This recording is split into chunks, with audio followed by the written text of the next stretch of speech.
নমস্কাৰ, মই শ্ৰী কনকলতা বৰুৱা দা। ছাত্ৰ ছাত্ৰীসকল, ইয়াৰ পূৰ্বৰ ভিডিঅ'টোৰ লগত সংগতি ৰাখি এই ভিডিঅ'টো প্ৰস্তুত কৰা হৈছে। ইয়াৰ আগৰ ভিডিঅ'টোত স্বৰসন্ধিৰ নিয়মসমূহৰ বিষয়ে কোৱা হৈছিল। আজি মই ইয়াৰ পৰৱৰ্তী নিয়মসমূহ বুজাবলৈ ওলাইছোঁ, শুনিবা। 8 নম্বৰৰ পৰা কৈছোঁ মই। অ আৰু আৰ লগত এ আৰু ঐ সংযুক্ত হ'লে ঐকাৰ, ঐ অৰ্থাৎ ঐকাৰ হয়। চাবা, জন যোগ এক জনৈক, ইয়াৰে অ আৰু ইয়াৰে এ লগ লাগি ঐকাৰ হৈছে জনৈক। পৰম যোগ ঐশ্বৰ্য পৰমৈশ্বৰ্য, পৰমৰ ইয়াৰে অ আৰু ইয়াৰে ঐ লগ লাগি ঐ হৈছে, অৰ্থাৎ ইয়াত অ আৰু ঐ লগ লাগি ঐকাৰ হৈছে। ঠিক তেনেদৰে তথা যোগ এবচ তথৈবচ, আ আৰু এ লগ লাগি ইয়াতে ঐকাৰ হৈছে। ঠিক তেনেদৰে আ আৰু ঐ লগ লাগি ইয়াতে কি হৈছে? ঐকাৰ হৈছে। ইয়াতে আ আৰু এ লগ লাগি হৈছে আৰু ইয়াতে হৈছে আ আৰু ঐ। মহাযোগ ঐশ্বৰ্য মহৈশ্বৰ্য হৈছে। এইবাৰ 9 নম্বৰটো চাবা। অ আৰু আৰ লগত অ আৰু ঔ লগ লাগিলে ঔ হয়, ঔ অৰ্থাৎ ঔকাৰ হয়। জল যোগ ওকা জলৌকা, জলৌকা নহ'ল জলৌকা, ইয়াৰে অ আৰু ইয়াৰে ঔ লগ লাগি ঔ হৈছে। ঠিক তেনেদৰে বন যোগ ঔষধি বনৌষধি, ইয়াৰে অ আৰু ইয়াৰে ঔ লগ লাগি কি হৈছে? ঔকাৰ হৈছে। তাৰপিছত আছে মহাযোগ ঔষধ মহৌষধ, ইয়াৰে আকাৰ অৰ্থাৎ আ আৰু ইয়াৰে ঔ লগ লাগি ঔ হৈছে মহৌষধ। বুজি পাইছা?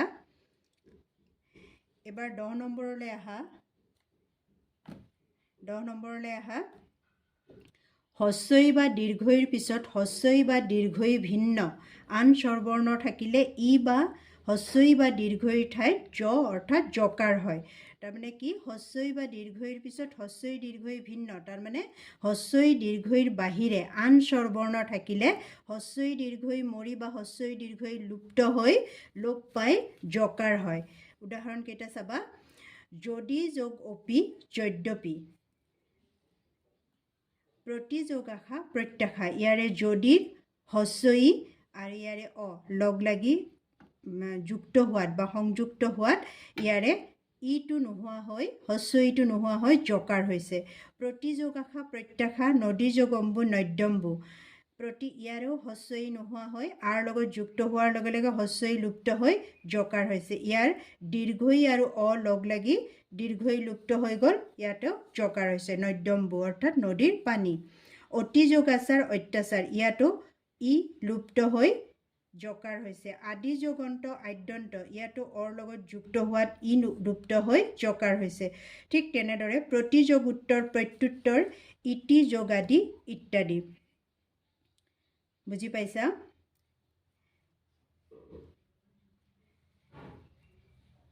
এবাৰ 11 নম্বৰ।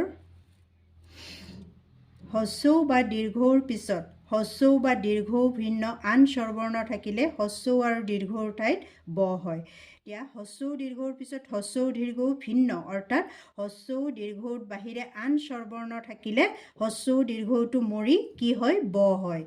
চাবা, অনু যোগ অয়, ইয়াৰে নটো থাকিল, উটো নোহোৱা হৈ ইয়াতে ব হৈ গ'ল, অন্নয়। অনু যোগ অয় অন্নয়, উটো নোহোৱা হৈ গ'ল, লুপ্ত হৈ গ'ল।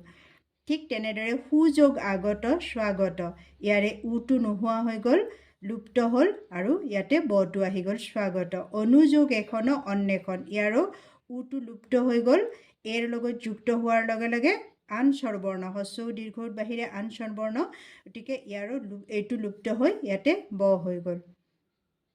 বুজি পাইছা? এইবাৰ আমি আহোঁ 12 নম্বৰলৈ। চাবা, 12 নম্বৰটো চাবা। এৰ লগত অ যুক্ত হ'লে অয় হয়। যেনে নে যোগ অন নয়ন, এ আৰু অ নয়ন। হে যোগ অন শয়ন, এ আৰু অ যুক্ত হৈছে শয়ন। ঠিক তেনেদৰে ঐৰ লগত অ যুক্ত হ'লে আই হয়। যেনে নৈ যোগ অক নায়ক, গৈ যোগ অক গায়ক, ঐ আৰু অ সংযুক্ত হৈছে ইয়াতে। এইবাৰ 13 নম্বৰটো চাবা। 13 নম্বৰটো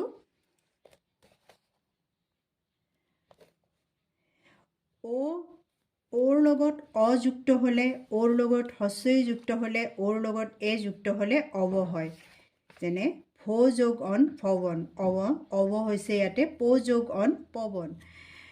পো যোগ ইত্ৰ পবিত্ৰ, এই ই অহাৰ লগে লগে অৱটো অই হৈ গৈছে পবিত্ৰ। ও যোগ এ, ইয়াতে চোৱা গো যোগ এখনা, ও যোগ এ অহাৰ লগে লগে অৱে হৈ গৈছে গো যোগ এখনা গৱেষণা। বুজি পাইছা? এবাৰ 14 নম্বৰলৈ আহা। ওৰ লগত অযুক্ত হ'লে, ওৰ লগত হস্ৰই যুক্ত হ'লে, ওৰ লগত হস্ৰই যুক্ত হ'লে আৱ হয়। পৌ যোগ অক পাৱক, ভৌ যোগ অক ভাৱক। ইয়াৰে ও আৰু অ সংযুক্ত হৈছে। ইয়াতে নৌ যোগ ইক নাবিক, এয়া ই অহাৰ লগে লগে আৱটো আৱি হৈ গৈছে নাবিক। ভৌ যোগ উক ভাবুক, এয়া উ অহাৰ লগে লগে আবু হৈ গৈছে ভাবুক।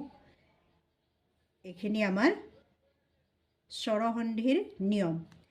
এতিয়া ইয়াৰ উপৰিও আৰু কিছুমান সন্ধি আছে যাক ওপৰত দিয়া নিয়মবিলাকেৰে সাধিব নোৱাৰি বা সিদ্ধ কৰিব নোৱাৰি। সেই সন্ধিবিলাকক নিপাতনত সিদ্ধ সন্ধি বুলি কোৱা হয়। যেনে গো যোগ অক্ষ গবাক্ষ, অক্ষ যোগ গহিনী অক্ষহিনী, গো যোগ ইন্দ্ৰ গবেন্দ্ৰ, কুল যোগতা কুলতা, প্ৰ যোগ ঊঢ় প্ৰৌঢ়।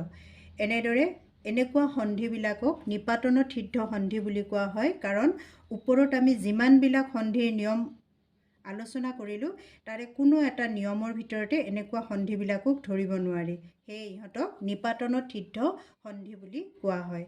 আজিলৈ এইখিনিয়ে। ইয়াৰ পিছৰ ভিডিঅ'ত মই ব্যঞ্জন সন্ধি আৰু বিসৰ্গ সন্ধিৰ বিষয়ে আলোচনা কৰিম। ধন্যবাদ।